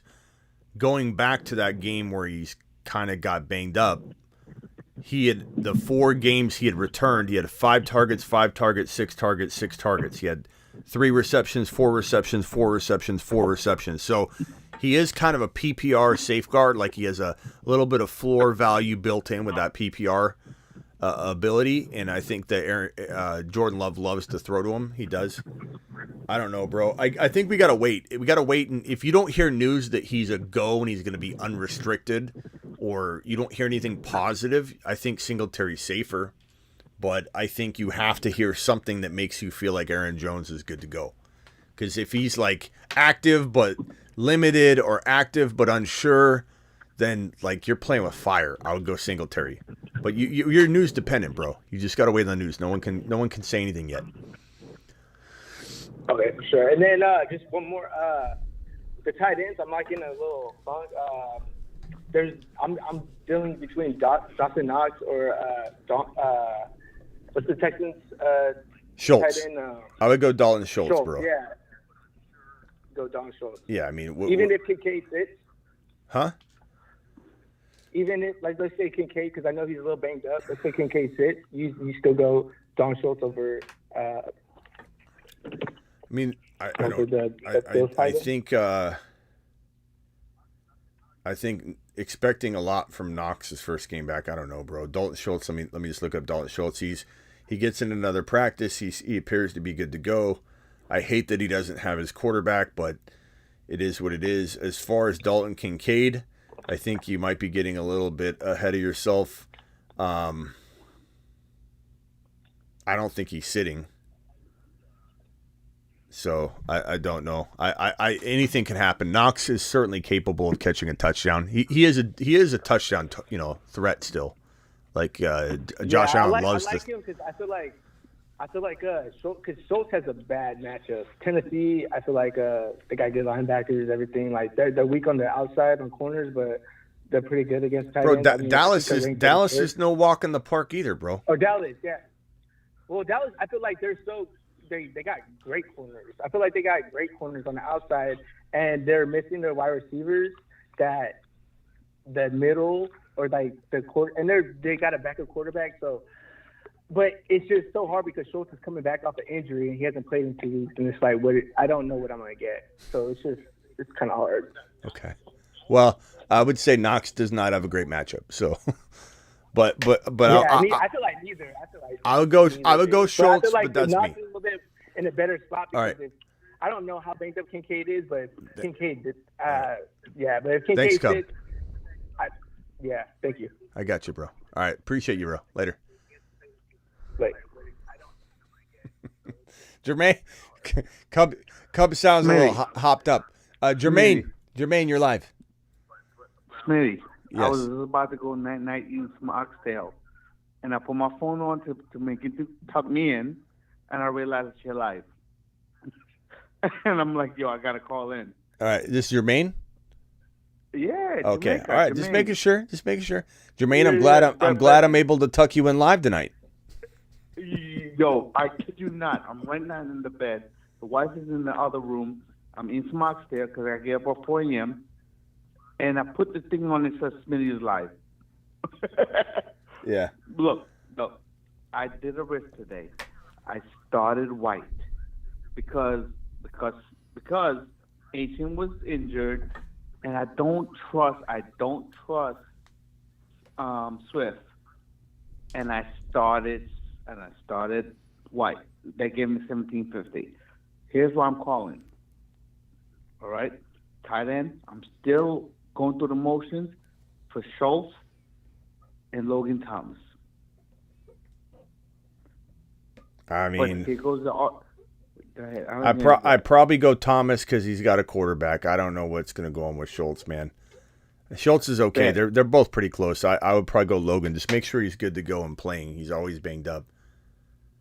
Yeah, I'm definitely going Schultz. And then in my 1 and 2, my running back 1 and 2, remember, my guys is still Gibbs, A-Chain, Deontay Swift, and of course Montgomery. So now that White did his thing for me, who do I start? Say the options again, and let me just restate this other one. Like I'm looking at Logan Thomas's game log, and it's brutally awful. I mean, he's had 58 yards. He's had no touchdowns over the last 1, 2, 3, 4, 5, 6 weeks. His last game, I think he got hurt in this game. He had 1 target, no catches. The game before that, 4 targets, 2 catches, 15 yards. I don't know if I go Logan Thomas. I think I go Schultz. All right, hit me with your who are the running back options, bro? Here we go. All right. I hope you're sitting down. I know you are. Gibbs, A-Chain, still. If he goes through the protocol, Swift and Montgomery. Okay, so Gibbs, Achane, Swift, and Montgomery. And you can only start 2? Sir. Only 2. Okay, so you're going to probably go Gibbs, and if Achane can't play, I'm going to go Monty and just roll with the double. I know it's risky. I know there's some potential downside to that, but there's also some big upside. Swift's got arguably a tough matchup, so mark my word. Mark my word. If I win the championship this year, I'm gonna send you something special. All right. And I won't even ask a question. Okay. Because, dude, until 6 o'clock today, when I was like, let me listen to what Smitty said earlier. This was at 6 p.m. 12/7. White wasn't even on my radar, and I put him in. Well, Zamir White took you to the moon, my friend. To the moon. All right, Jermaine. All right, Jermaine. Have a good night's sleep, bro. Put your AirPod in and sit back and relax. I'm gonna listen to you. All right. All right, later. Right. You know, people don't realize how many people I tuck in at night. You know? A lot of people say they pop their AirPod in. They listen to the show. They listen to me scream and yell. I don't know how I don't wake you up. But it is what it is. And I appreciate every single one of you. And what's Niners complaining about now? You're always complaining, Niners. You're always complaining. What did you say here? He said Smitty gets annoyed when people speak knowledge. No, not really, Niners. I don't know what you're talking about. Well, what do I look upset about now? This is my resting face. What have I gotten upset over the last 15, 20 minutes? I don't think I've gotten mad at anybody. So I don't know what you're talking about, Niners. Okay, Tyler, you're live. Hey, I just want to say thanks because I didn't say thanks yesterday. Because of you, I've gone from 0-4 to the last playoff spot this year for the first time, and you helped me the other day to pick Montgomery over Justin Jefferson because of his cracked ribs and a backup QB. But would you pick Metcalf over Jefferson? I think I would take DK, but what does the chat think? Can we get a vote on this? DK or JJ? Now, I know Marsman Travis Rowe has DK, and he's probably going to be a little biased to DK, so I want to see if he's going to say JJ. Who would you start, Travis? DK or JJ? In chat, please cast your vote in the chat. I'd take DK only because he's been playing so well. Like, if JJ had played last week and made it through the game, no matter what his stats were, I'd play JJ. But I'm a little worried that he could take one hit and then be out of the game. So, that's what I was thinking. So Justin Jefferson actually make it saving close with the backup QB. We got a JJ vote, DK vote, DK vote, DK vote, JJ vote, DK vote. But JJ done this year. BW. JJ W stream. I like that vote. JJ DK DK. Yeah. So we're getting a DK pretty much by about, I'd say, 65-70%. Okay, thank you. Yeah, I wish I could tell you that sitting JJ smart. It's not smart, but you're in a weird situation, you know. So you got to go with this guy who's been kind of hot for a while. DK's been on fire, and yeah, it is kind of unique, but he does have like cracked ribs, and you never know if they're just gonna,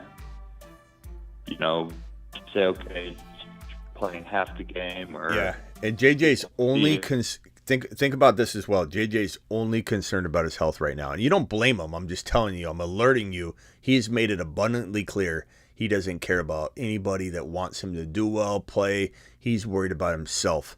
And if he feels this team can make the playoffs, and they're obviously in the hunt, they're, as we mapped out earlier in the show, they're technically speaking the second wildcard seed leader right now. He's going to try and go out and play, but let's say this game gets out of hand early or something, and he's feeling like this ain't working, he'll sit. You know what I mean? So, like, there's a lot of concerns, but sitting JJ, let me just warn you. Let me put this little disclaimer at the end. I say DK, but I have to give you the disclaimer of sitting JJ comes with its risk. Like that it comes with the risk of going into a little bit of a sad state if for any reason he blows up and he's on your bench. But so could DK. I mean, you put DK on your bench, and then let's say DK has another 102 touchdowns. You're going to say to yourself all day, he's been doing that. Why would I think it's going to change? He's been exploding lately. So give me DK. Okay, thanks. All right, later, Tyler. It's so tough. Let's go over to let's see, Sebastian. Hey, I got some questions about injury. First, I'm on that last conversation. I'm choosing JJ just because of how precautionary he is with his health, and he's expecting himself to go out there and play, and he's already made it clear in the past he's not going to play if he doesn't feel 100%. And there was an interview that came out from yesterday saying, "Oh yeah, I had similar bruising when my usage was the way it was last year," because I mean he was taking those hits last year. So I actually do think JJ is a safer play than a lot of people think because of how selfish he has been, and that he's already came out and said, "I want to be out." He might be a better play than people think, but is he better than DK, who's been popping off? That's the question at hand. It's not about are we just sitting? Are we not just sitting? Are we sitting JJ for fun? No, but JJ 100% not.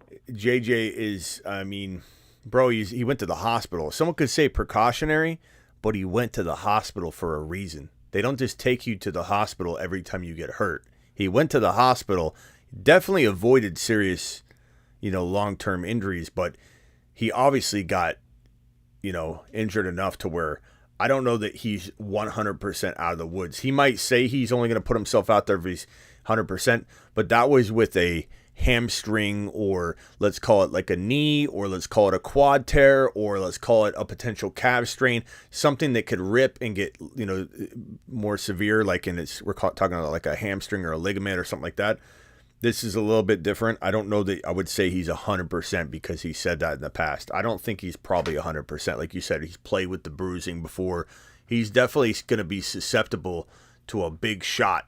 And he's got a hospital ball quarterback about to dial up about 7-6 hospital balls to him in this game. So I'm just saying, I think there's no world where sitting JJ feels comfortable. And there's certainly an outcome where whoever sits JJ, and I'm not saying you're wrong, I'm just saying that this is an impossible question, is really what I'm trying to say. Oh yeah, you can't predict it. It's too tough.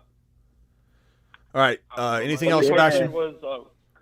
Where do you think JT stands when he comes back? Do you think he comes back to a pitch count, or do you think they only did that in the beginning of the year just to get him to NFL speed?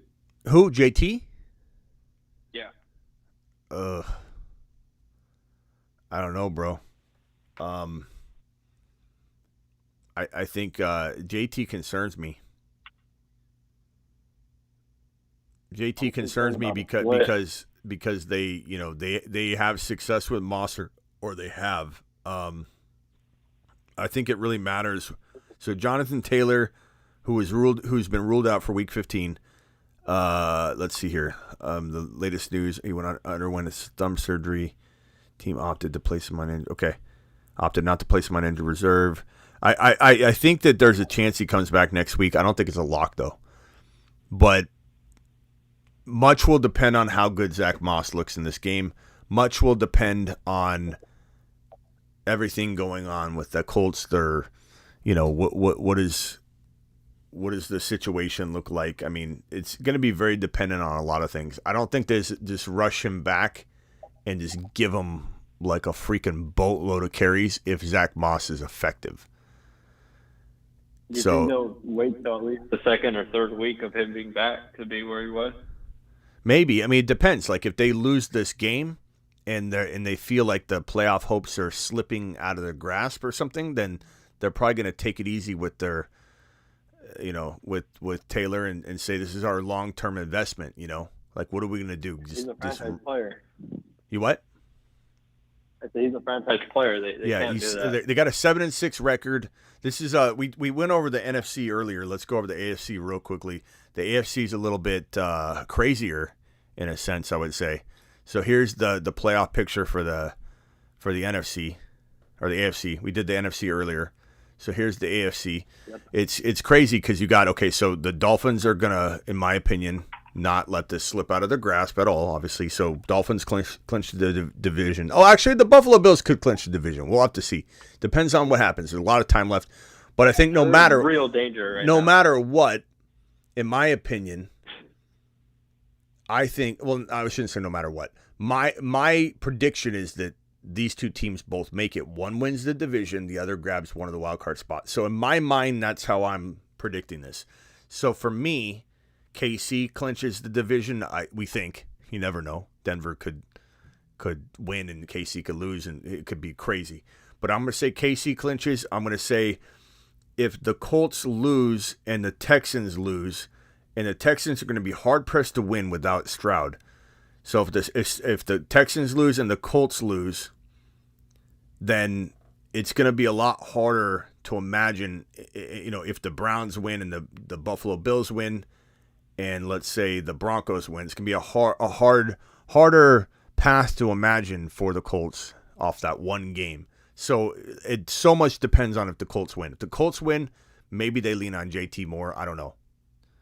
It's such a crazy playoff picture. They're quiet. They're quiet. They're down there too. Yeah, I mean 7-6. They're in the hunt for sure. I mean Cleveland's got Joe Flacco leading them, and while Flacco's been really good lately, I'm not sold on that. If I was a Browns fan, I'd be like, oh my god, man, we put this together with like tape and duct tape and glue, and we're walking in with an 8-5 the Browns record. Could be number 7. It's tough to say. Yeah. All right, later, bro. Later. All right, Sebastian, let's go over to the Cub. Hey, what's going? What's up? I'm kind of torn. I got a flex, and I don't know who to trade. Hey, Cub, we can't hear you. Your Wi-Fi is cutting in and out in the forest up there. Cub? Yeah, hello? Yeah. All right, hit me with the player options, and I'll tell you what I think. Yeah, Antonio or Trey McBride, flex. We can't hear you, Cub. I'm sorry. I can't. You gotta have to try and call back, bro. Even if I could try and make it out, it's like no one else can really hear or understand it. Let's go over to Mars Man Rock Out. Final thoughts, Mars Man.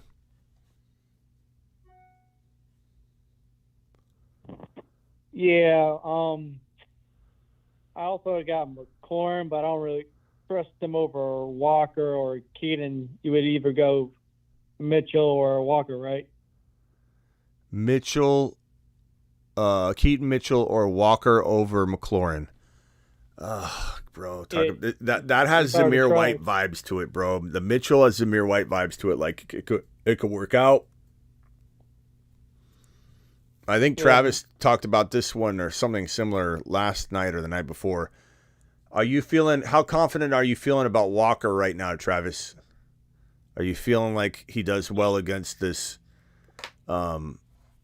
Philly D? I think he's a good play. I was thinking about it. Like I don't mind the matchup because I think their running defense has been okay, but they've been giving up points to running backs. Running backs have been finding a way to score against him, and he should have fresh legs because he's been resting. My biggest worry is actually, if he's healthy, is how much work does Charbonnet cut in on him? Because it almost seems like, I don't know, last week it went back to like, Walker was more so the guy. They still split, but I worry about that split. But I would say we're waiting on a report of some kind that indicates that Walker is good to go, like fire him up. And if you don't hear that, then you just roll the dice on Keaton Mitchell and you just hope that he gets like 12 carries and pops off a 60-yard touchdown or something like that. It's not a lock, man. And you're talking about with a guy like Keaton Mitchell, if he rips off a 60-yard touchdown and there's a flag on the play, he does nothing. Yeah. That's the kind of day he's going to have. He's going to have a 60-yard touchdown that either gets called back or doesn't. And you're just hoping he has that day. Because there's no lock for it. And the volume certainly feels volatile. However, he's been getting work lately. I'm gonna ride Keaton Mitchell here. Maybe almost without even having to hear about Walker. But I love Walker, but Mitchell, let me just look at his volume trend. I know it's been going up like mad, but I want to see how many weeks. So like he had 9 carries. Okay, 8 carries, 9 carries, 9 carries. Man, everything's red though. Like 54 yards. No, I don't know. You know what? I don't don't know, really bro. trust Warren either. Maybe we do wait a week. Yeah, I mean Walker though, 4 carries, 8 carries. And then I'm hoping Walker Philly. it's like a workload thing coming back.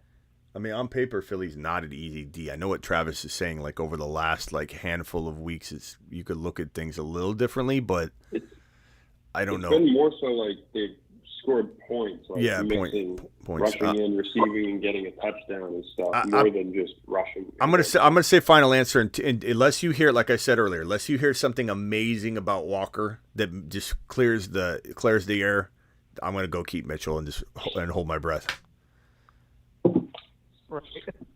And we know Walker's probably playing, but I'm just saying you need to hear something that makes you feel confident. Like, hey, Walker's good. He's full participant. Everything looked like, because he looked really good against the 49ers. He really did. There were some plays where he made amazing cutback. Like, Walker's the man. He's the guy. It's just been a very strange situation, and he's been hurt, and it's tough, bro. It was didn't he get like I'm seeing in the chat, like someone said if the Seahawks go down, it'll be Charbonnet because he gets catches. But I think Walker had more catches than Charbonnet last week. It was kind of flip, wasn't it? I might be wrong. So it's kind of really up in the air. Like that's the one thing that has me hesitating. You just really don't know the role right now. Like, all right, let me put it this way. You know what? Let me correct myself, because I think this is what I've been wanting to say, and this makes me feel better actually. Put Walker in, and leave Walker in unless you hear something that makes you feel like taking Walker out. That's probably the better way versus the other way of, hey, unless you hear something positive, put Walker in. And if anything uneasy hits you news-wise, and I'll be live talking about it the whole time, especially going into kickoff, then you make a move. But I guess because it's Monday night, you need to know before Sunday's games. You know what I'm saying? So if you don't hear anything, you're playing a little bit with fire. but if you don't hear anything that makes you worried, then I guess leave him in. I mean, if Olave plays, I don't have to worry about it. Yeah. All right, rock out. Appreciate you, bro. All right, cool. Hey, just kind of bouncing off that, Smitty. Do you have any feelings of Chandler versus Walker? Because I mean, Chandler's starting, so he should get most of the carries. I like Ty. I do. I think he's a good play. I think he feels very much Zamir White like. There's a chance he gets 16, 15, 16 points. I would do this. I would do this. A coin flip with Walker. Probably, but I do the same thing. I put Walker in, and if you hear anything that doesn't make you, it makes you feel uneasy, Even if that something is nothing, like if you don't hear anything and you're like, I don't know what's going on, just swap it out. All right. And what do you think of Chuba or Chandler? Bro, I mean, Chuba didn't have a good week last week, but his 2 weeks prior were good. I'd probably go Chandler if it was me, but that's certainly risky. Like it's Zamir White risky. It's got upside and risk. The last thing I just wanted to ask was I'm going to have to add a kicker, and so it's basically going to come down to either McKinnon or Zamir White that I'll have to drop. If Pacheco plays, would you say to drop McKinnon and hold Zamir White in case Jacob sits out? I don't know, man. That's an impossible question because, like, Zamir, okay. I think Jacobs might come back, but he might not. Like, we don't really know. And Pacheco is probably coming back, but maybe they use him as a wide receiver a lot more moving forward. I mean, keep in mind he had as a kind of hybrid reserve role last year 9 touchdowns in 6 games. I know, and it feels like they're ramping him up. And they have that tendency to continue to tend to continue to trend in the same direction every year at the end and at the beginning. Like, it's weird. It's so weird. It's like whatever they did at the end of the year last year, they're going to do at the end of the year this year. Like, give McKinnon work, and then they didn't give him work, and it's so dumb. It's so dumb. Like, McKinnon was on fire last year, finished with 9 TDs in 6 games, and then they didn't use him to start the year at all. It's like, and then now they're back to using him. It's like, it doesn't make sense, but they have a pattern that you can almost like bank on. So I feel like, I don't know, to answer is I don't think you can drop either. I don't know. I wish I could. I think what you do, this is for this week. I think you gotta, I don't know. I don't know what I would do. I think that's when I would just wait until the last second. I don't know. Yeah. And I always wonder if with McKinnon they worry that he can't hold up for a full year of doing that, and so they kind of. I mean, I know he got banged up a little bit throughout the year, off and on too this year. I don't know, bro. It almost seems like that they want him for the playoffs. I guess I would lean toward Jacobs probably returns. So I guess Zamir was a Band-Aid play this week, and then hope that he was so good. And he was good. He wasn't so good. He was good that he somehow is a miracle worker the rest of the way, and Jacobs, let's say, sits out or something. But I don't know. I guess you assume Jacobs comes back, but wait as long as you can. All right. Appreciate it, Smitty. Later. All right, Cub. Let's try Cub again. Cub, you're live. Hey, man, I got a flex I'm kind of torn on. I'm thinking about Trey McBride or Antonio Gibson. Trey McBride or Gibby.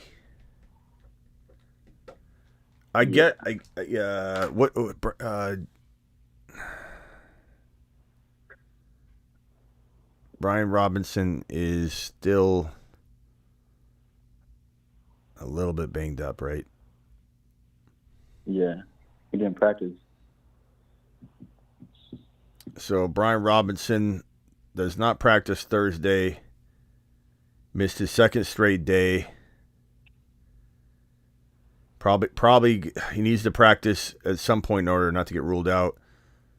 I would probably lean, I guess I would lean Gibson here, but McBride's got a tough matchup, but at that, he still could get like force fed in an attempt to come back in this game. Right.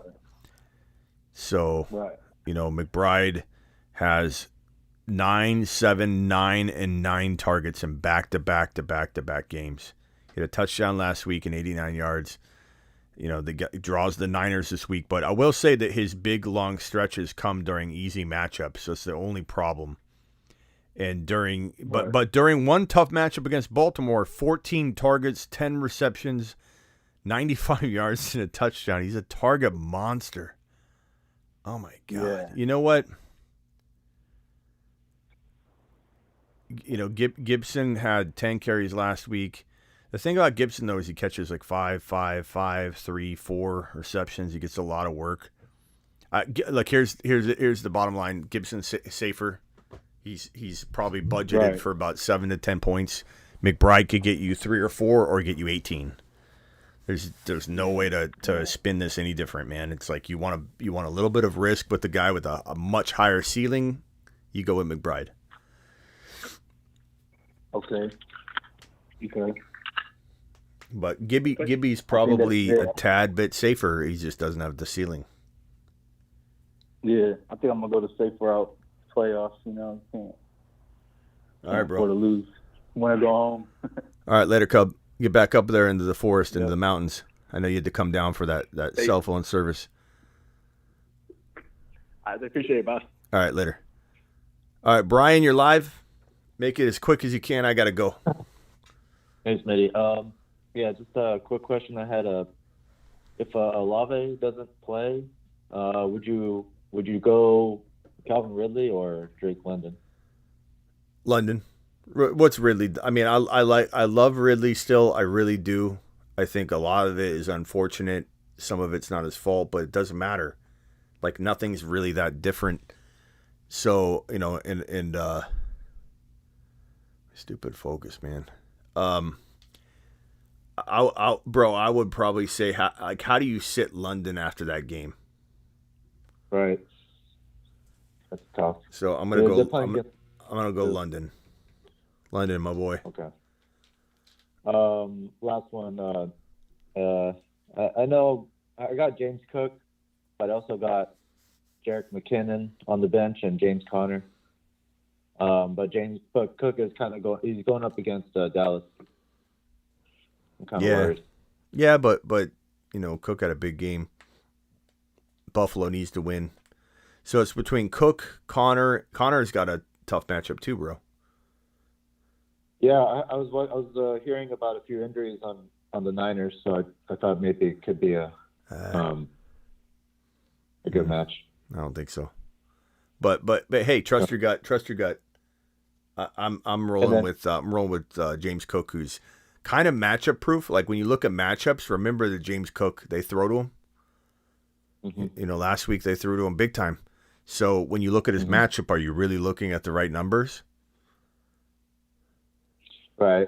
I'm wondering if if Dallas kind of schemes for that, and so Buffalo's going to just try to throw to Kincaid or Dalton or Stephon or Diggs, so, and then just run the ball, but not as much with Cook.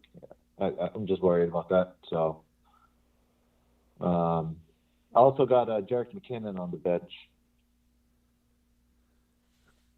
I'm going to start Cook, I think. So it's between Cook, McKinnon, and who? Conner. Yeah, I'm going Cook. Chat, would you go McKinnon, James Cook, or Conner? If James Conner didn't have the Niner matchup, I'd be saying James Conner. But I'm gonna go. Yeah. I'm gonna go with the guy that I believe is in an offense that needs to feed the ball to the RB to keep the balance going, to keep the formula going. The formula's working. They're winning games. They got cohesion. They got balance in the offense, and they're hungry. And I'm just gonna roll with Cook. But bro, you need to trust your gut. I would use some groupthink here. If the chat agrees with me, then maybe let it influence you a little bit. If the chat disagrees with me and you think you want to go Conner and they say Conner, I'll go Conner. You use groupthink. But so far you got 4 or 5 Cook votes in a row. Yeah. Okay. I think I'll go Cook too. Last one. Next week. All right, last one, do you have bro. A defense? What? Next week, week 16. Do you have a defense that you like? I'll tell you next week. I honestly, I mean, I'm not there yet. I know that helps some of you with playoff stuff, so I'll try and come up with something this week. But I'm not in a position to say anything right now that I feel good about. So, all right, bro. I'll see you later. All right, Brian, you got the final thought here, but you got to make it quick. I'm gonna put you on a timer, bro, because everybody's going a little long tonight. I don't blame you. You guys are excited. I appreciate you. Oh, he hung up. All right, good talk. I appreciate every single one of you. I got a super chat on screen here from my boy Healing. Healing says, "Oh, it's a $10 hauler." Healing, I apologize for this being such a long wait, my boy. Appreciate you very much. Healing says, hey, Smitty, I just wanted to thank you for all your hard work. Made to the playoffs again with your help. Glad to see Bijan come around, and hopefully he can finish strong. I think he does this week, Healing, and I appreciate you dropping this, man. Healing, are you still here? I appreciate you dropping that. I'm sorry it took me so long to comment. I put it on screen. I wanted you to know that I saw it, but I didn't say anything yet, so I appreciate you, man. KM. Jimmy, I assume KM is Keaton Mitchell. I don't know what language you think I speak. We didn't all go to the same abbreviation school, Jimmy. So you're rolling the dice a little bit. I like it. Jimmy's rolling the dice that I'm going to know what he's talking about on his super chat. Throwing $2 down and saying, I hope Smitty can read this. Keaton Mitchell versus the Niners. I'm sorry. It's not Keaton Mitchell. See, if you didn't put the matchup there, I wouldn't know, bro. I wouldn't know.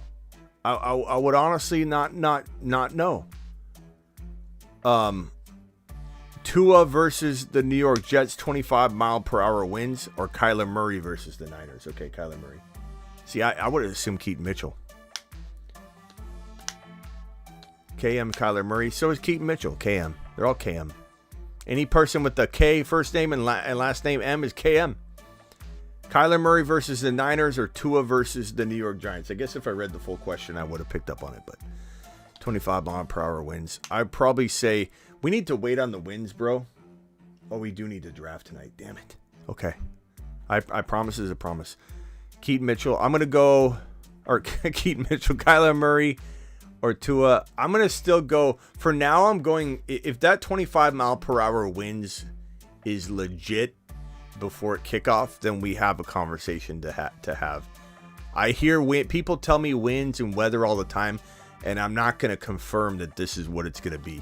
Because if I did that, I'm just trusting this weather report that you saw that's probably way off base. Kellen Moore. Okay, I'm Kellen Moore. I'm going to say I'm going to wait. I'm going to hold off, Jimmy. I know you want my answer locked in now, but I can't give it to you. We need to wait for weather. Tua's the start for me, unless this weather is actually true on the eve of. You know what I'm saying, broski? Appreciate you dropping that. Handed with a $5 hauler, Dynasty 0.5, 8th place. Team is Josh Allen, Etienne, Breece Hall, Olave, Higgins. Okay. I have 3 top 4 picks this year. Blow this team up? No. Why would you want to, like Devonta Smith, Breece Hall, Olave, Etienne, Josh Allen? Why would you blow this team up? Evan Ingram? It's a great team. I mean, why would you want to blow it up? Would I try and get into a Bijan using Etienne for somebody that wants to win now? Like maybe. But I love Josh Allen long term. I love Olave. I love Devonta Smith. Collins is great. You got first round picks. I like it. I'm not blowing that team up. That team's fire, bro. That team's a great core to build with. All right. Yeah, and Tyreek Hill playing is also another factor. That's a good point. I mean, obviously, we're waiting on that. And Njoku for Ford. Achane might miss. I have McBride. I would probably rather start Ford over. You know, he's a great player. So if you're trading in Njoku and you've got McBride, yeah, I can make that trade. Don't give up hope that Achane will play. Achane is they say unknown. You know, and it could be coach speak. It could be a few different things, but certainly got to prepare for it at least. All right, Underdog Fantasy promo code Smitty. The link is in the live chat pinned. The link is in the description of every single video, including this one. So if later on you want to jump into a draft, all you got to do is hit this link that's in the live chat pinned.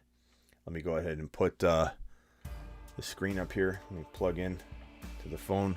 So hit that link, Underdog Fantasy promo code Smitty. I'll drop the link in the live chat again for you all. Here's the link right there. It's also, like I said, pinned. Code Smitty doubles your first deposit. JFam with the 1-month membership says, I'm on a buy. I have Ekeler, Ridley, panic. I mean,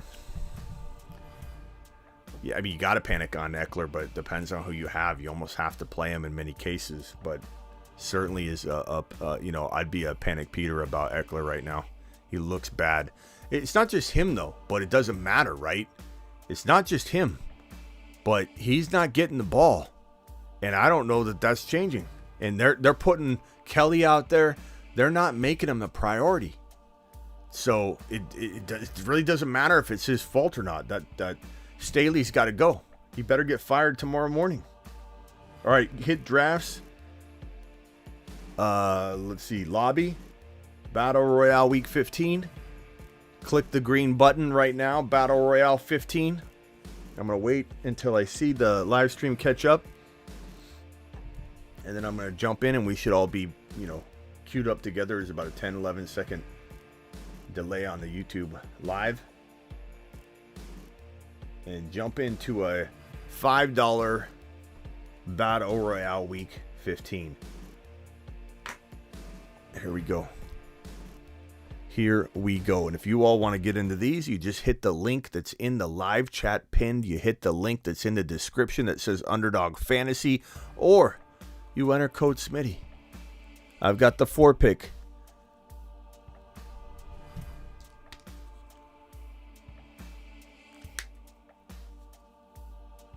All right, here we go. Here we go. Draft begins in 35 seconds. I love these Battle Royale weekly fantasy football drafts because like it's starting over. If you've lost your entire season's in the crapper, let's say, and everybody, I play in a ton of leagues, so I can lose a league or two and still have a lot to play for. But some people only do 1 or 2 leagues, and you could have injury strike both of them. You could stack your egg. I'll put all your eggs in one basket and stack your teams the same. Then an injury can take out something.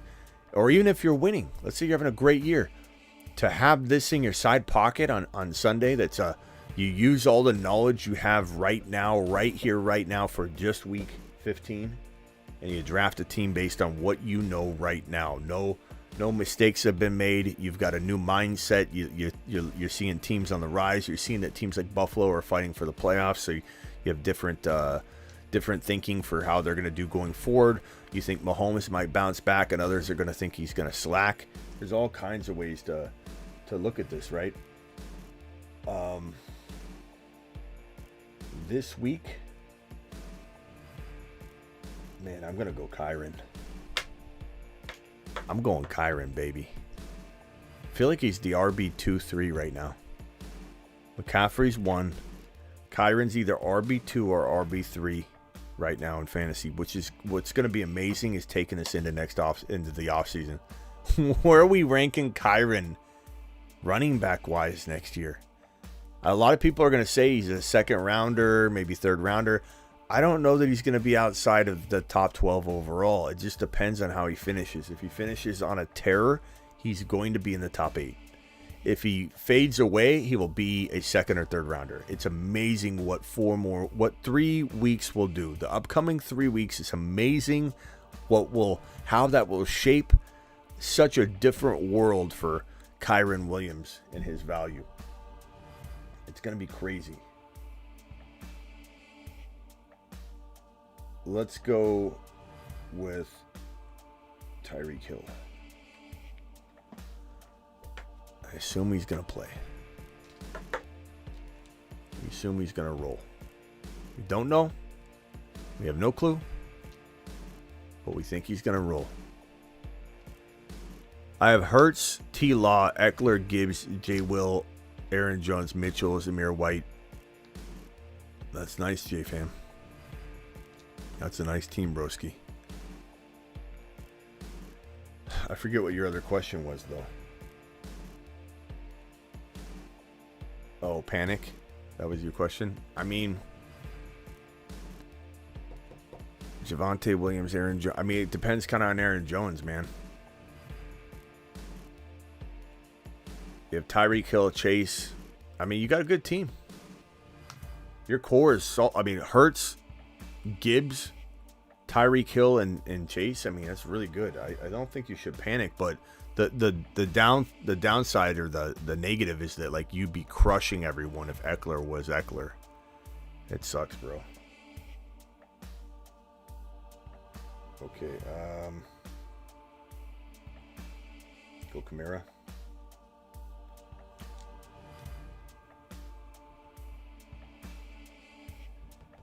Yeah, buddy. Yeah, buddy. Kiren, Tyreek, Alvin.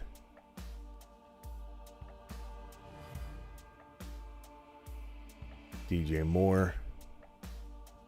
Bijan, Kelsey, DJ Moore.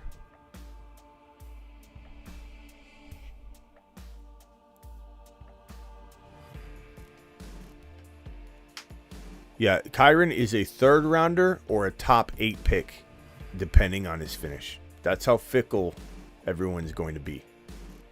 100%. He will be in the top 8 overall if he has if 2 out of his next 3 games are monster games, he's a top 8 pick. If he bombs out, gets injured, whatever, people will run from him. To the third round level.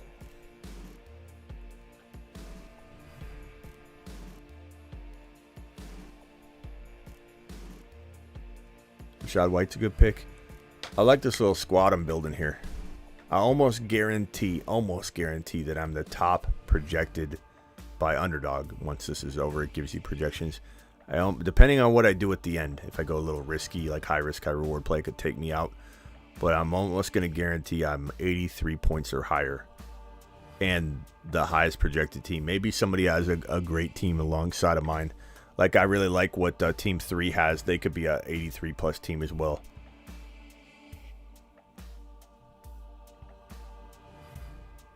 What's this guy doing here?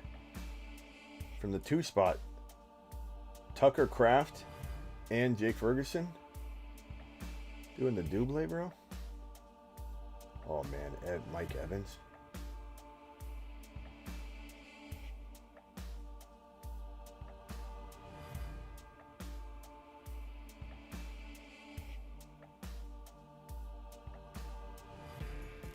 That's a squad right there.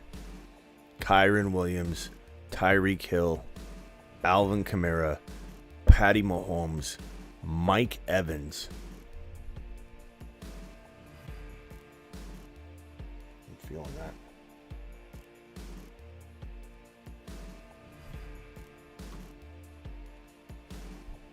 Sam Howell.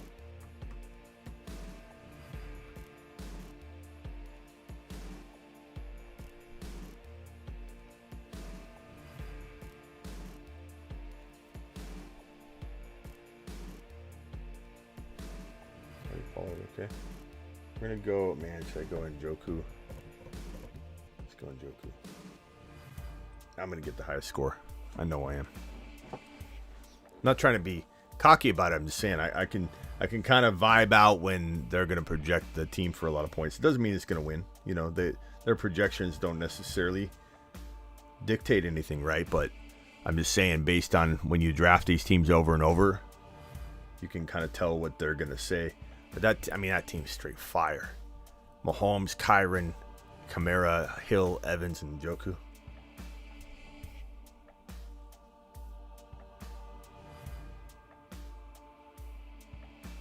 Here we go. Moment of truth. Who is the highest projected team? On 82. Oh, Tampa beat me out, but 82.7, right around the 83. I could tell. Is Tampa the one? Who did Tampa have? Purdy, Barkley, Pollard, Cup, Debo, Kittle. That's a good team. I think these are very, very close. This is mine. Mahomes, Kiren, Kamara, Hill, Evans, and Joku. Nice job, bro. You barely edged me out.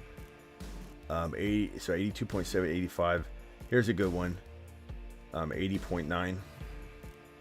Josh Allen, White, Lamb, Diggs, Gabe Davis, McBride. That's really good. This one's 66. Is this the Kraft one? Yeah, Tucker Kraft. Sorry if that's anybody in here. I just don't understand that pick. Not that Kraft can't do well, but there were so many players available at that point.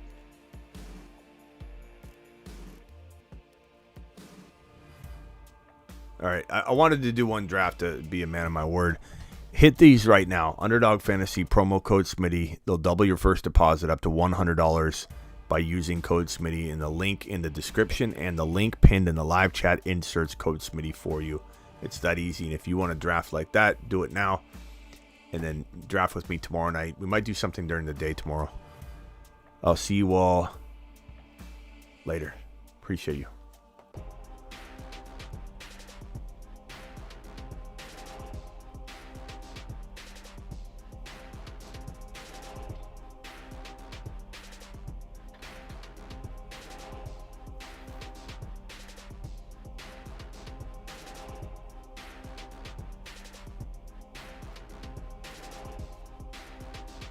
Is Aubrey a league winner? Sure.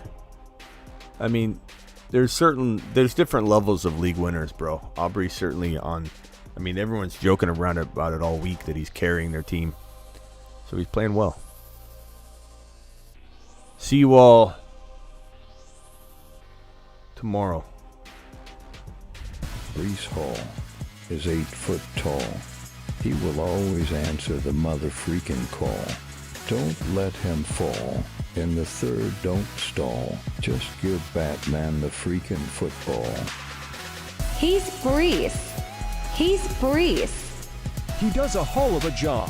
A whole of a job. A whole of a job. Brees Hall, please report to the moon. He does a hell of a job. Hit that like button on the way out the door. Por favor. See you all tomorrow. Deuces.